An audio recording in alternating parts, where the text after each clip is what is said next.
start with this. What if I told you that Iran chose the exact morning of nuclear negotiations to roll out its most advanced ballistic missile on live television? Turkey's foreign minister, confidant, warns that unless the United States yields to Iran's demands regarding its ballistic missiles program, the Ayatollah regime will revert to war. Everybody heard those names for years as they built this horribly destructive enterprise. Our objective was the destruction of Iran's nuclear enrichment capacity and a stop to the nuclear threat posed by the world's #1 state sponsor of terror. Tonight, I can report to the world that the strikes were a spectacular military success. Not a quiet test in the desert, not a classified launch buried in a defense report. Live, national, television, and just hours later, American diplomats were supposed to sit across from Iranian officials in Oman. That's not coincidence. That's choreography. And then, almost as if scripted for maximum tension, President Donald Trump announces he's considering sending a second aircraft carrier to the Persian Gulf. So now picture this. Iran showcasing a Mach 16 missile from inside underground bunkers. America moving floating air bases the size of small cities into the same waters. This isn't posturing anymore. This is engines running, weapons visible, diplomacy happening under the shadow of ballistic trajectories. Let's slow this down. Iran unveiled the Khorramshahr 4, also known as K-Bar, inside what the IRGC calls its missile cities. These are fortified underground complexes, deep, reinforced, designed to survive airstrikes. State television didn't just show the missile. They showed where it lives. That's intentional. Because when you show the bunker, you're sending a message to Washington. You can't just bomb this away. Now let's talk about what this missile actually means. Range? About 2,000 kilometers. That's every US base across the Gulf, all of Israel, parts of southern Europe. Warhead? Around 1,500 kilograms. That's heavy. Very heavy. The heaviest publicly acknowledged payload in Iran's active arsenal. Speed? Iranian sources claim Mach 16 outside the atmosphere, slowing to around Mach 8 on re-entry. Now, pause for a second. Mach 8. If launched toward Israel, the flight time could be under 12 minutes. 12 minutes.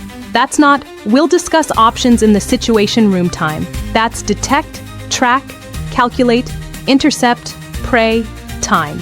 And here's where it gets more serious. Iran says this missile maneuvers during its terminal phase. That matters. Because most missile defense systems, like the Aegis systems on US destroyers, are designed to intercept objects traveling in predictable arcs. This one doesn't behave predictably near the end of its flight. Think about what that does to intercept calculations. It complicates them dramatically. Now, is every claim Iran makes perfectly accurate? That's always a fair question. Military propaganda is part of the game, but here's what's not propaganda: the timing.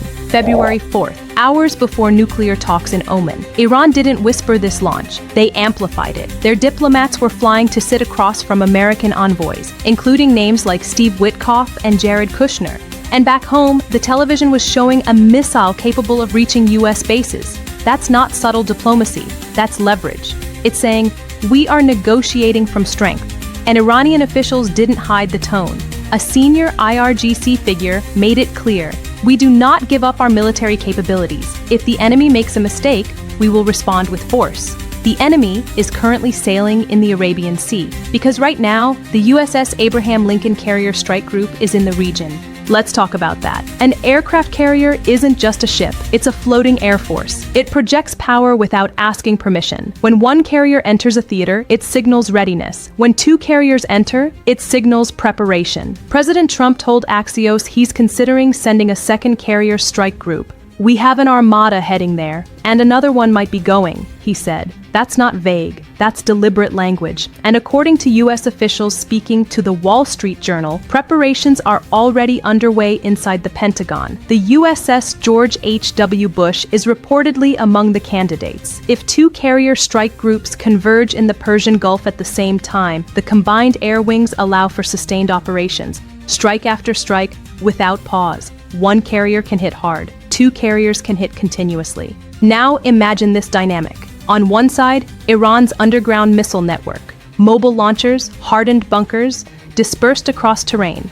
On the other, two American carrier strike groups, dozens of FA-18s, surveillance aircraft, destroyers with missile interceptors, and all of this unfolding while diplomats are trying to talk about uranium enrichment limits. It almost feels surreal, but here's the deeper strategy. Iran placing the Khorramshahr 4 inside underground missile cities changes the calculus. These aren't fixed silos like Cold War relics. They're mobile platforms inside hardened facilities. They can reposition. They can launch within minutes. For the United States to preemptively destroy them, it would need real-time, precise intelligence on every launcher at the exact moment of strike authorization. That's a tall order, especially against a country that has spent years preparing for precisely this scenario. So what does that mean for a carrier sitting 500 miles offshore? Let's be honest. Aircraft carriers are powerful, but they're not invincible. They're built around layered defense, destroyers with Aegis systems, interceptors, electronic warfare, air patrols, but a maneuvering ballistic missile launched from an unknown underground site, that's a different challenge. The carrier cannot outrun it. It cannot easily preemptively strike something it cannot precisely locate. That doesn't mean it's defenseless, but it does mean the margin for error narrows. And that's the key word here, margin. Both sides are shrinking the margin. Iran shows the missile before talks to strengthen its bargaining position.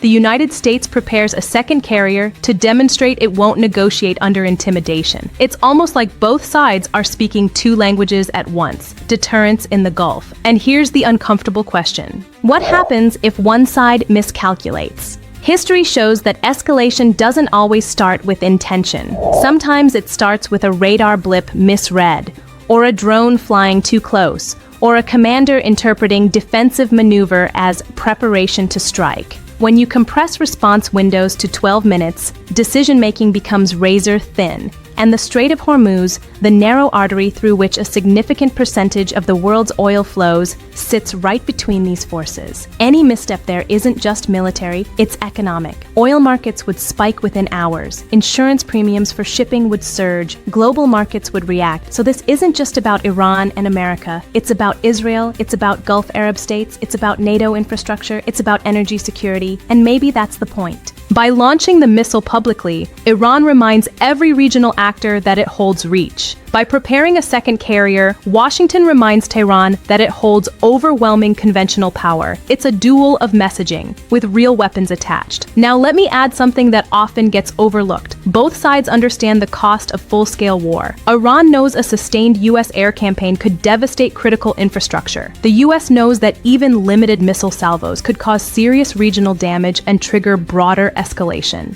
So what we're seeing might not be preparation for immediate war. It might be positioning for negotiations, hard positioning, because when talks begin in Oman, neither side wants to appear desperate. Iran wants to walk in saying, "We have capabilities you cannot neutralize easily." The US wants to walk in saying, "We can escalate faster and harder than you can sustain." And somewhere in between those two statements lies the actual deal, or the absence of one. Now here's something most people missed. Military analysts pointed out that Iran's missile rebuild tells us something important. During last year's 12-day conflict with Israel, a significant portion, roughly 35 to 45%, of Iran's missile stockpile was destroyed. But Iran rebuilt faster than US intelligence expected. That's impressive. However, there's a catch. In November 2025, the United States intercepted key planetary mixer components in the Indian Ocean, equipment critical for producing advanced solid fuel missiles. Without those components, Iran's ability to mass produce new solid fuel systems is constrained. And that explains something interesting. The Khorramshahr 4, it's liquid fuel. Liquid fuel is powerful, but it requires more preparation time, more fueling procedures. Solid fuel is faster, more survivable in rapid launch scenarios. So what does that tell us? Iran is deploying what it can produce domestically right now, while its most advanced solid fuel pipeline is still being rebuilt. That's strength. But it's also a signal of strain. And here's where strategy shifts from hardware to doctrine. Iran doesn't rely on one missile. It relies on volume. During last June's war with Israel, Iran launched hundreds of missiles simultaneously. And despite Israel's three-tier defense system, Iron Dome, David's Sling, Arrow, some missiles penetrated. Even Israeli officials admitted Iran retained the capability to cause serious civilian damage. That's the doctrine.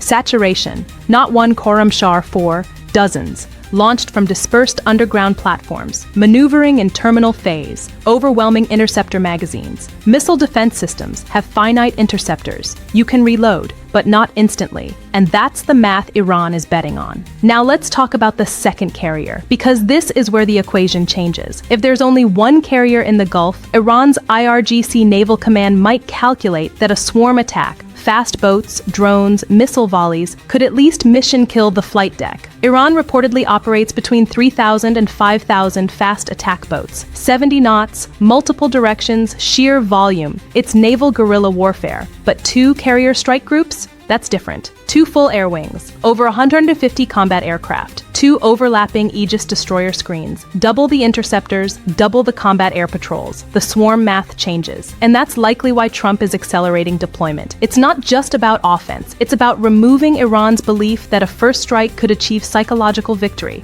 Now, pause here. Imagine you're Ayatollah Khamenei, 86 years old. Nearly 4 decades in power. Your nuclear facilities were bombed last year. Your missile production chain disrupted. Your currency at historic lows, around 1.5 million real to the dollar. Protests that haven't truly stopped. The Strait of Hormuz handles a significant portion of global energy shipments. Even a temporary closure would spike global oil prices within hours. Insurance markets would panic. Shipping companies would reroute. Financial markets would react before the first missile even lands. And this is why the current moment feels different, because both sides have escalated rhetorically and militarily, while still claiming to pursue diplomacy. So what happens next? There are 2 possible paths.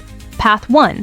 The second carrier arrives, overwhelming presence shifts calculations, and Iran returns to Oman with a slightly more flexible posture. Not publicly, never publicly, but behind closed doors. Path 2. Talks collapse. Israel decides the red line has been crossed. A preemptive strike begins. And once that first strike happens, escalation becomes hard to control. Missiles fly toward Israel. U.S. bases targeted. Gulf infrastructure threatened. The Strait of Hormuz becomes a flashpoint. And here's the uncomfortable part. Neither side truly wants full-scale war, but both are preparing for it. That's deterrence. And deterrence works until it doesn't. Sometimes wars don't begin because someone wanted them. They begin because someone misread resolve, or underestimated retaliation, or believed the other side would blink. Right now, no one is blinking, and that's why the coming days matter. If the second carrier docks in the Gulf without incident, it strengthens America's hand at the table. If Iran launches even a limited test in response, that escalates things. We're watching a high-stakes game where the pieces are real missiles and real aircraft. Not simulations. Real. So here's the question I'll leave you with. Does overwhelming force prevent war, or does it push a cornered adversary toward desperation? That's the debate unfolding in real time. Khorramshahr 4 is in its bunker. The USS George H.W. Bush is preparing. Diplomats are packing briefcases. Commanders are reviewing strike plans. And the Strait of Hormuz sits between them all. Narrow, tense, watching. We'll continue to follow this closely. Now I want to hear from you. Do you think the second carrier forces Iran back to serious negotiation? Or does this make a confrontation more likely? Drop your thoughts in the comments. If you value deep, balanced analysis like this, support the work by liking the video and subscribe to stay updated, because the next few weeks could reshape the entire Middle East.